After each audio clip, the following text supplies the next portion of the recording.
Nanti kan tuh ini aku kecil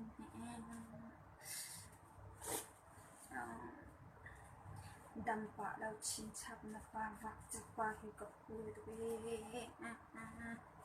đâm lâu dòng ạ nào trong dòng thấy phạt vạt là phạt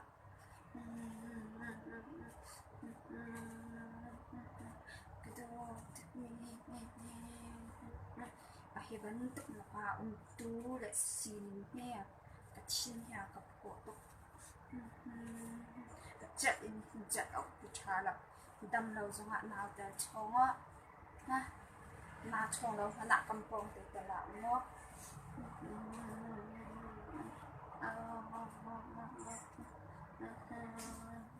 bentuk besar naik laut ya kecil lah bentuk rumahnya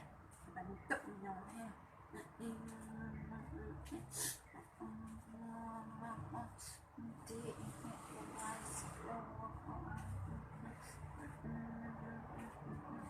hiện ra hiện ha kedua riêng tăng tuần ha cho bentuk penting napa bentuk masih aja koi terlai napa santai lupa kecil ya bentuk minum ya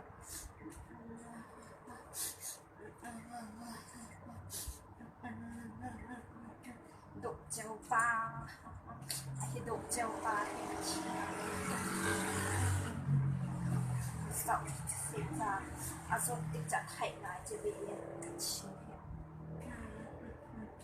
chính hiện là sao này chính theo đúng tụi ấy bạn tụi nó tụi tiếng rồi đâu rồi khăm dòng thấy đâu vì lì đâm lâu dòng thấy lâu nào trong dòng thấy lâu xây là dòng thấy lâu bạn tụi nó hả chỉ có con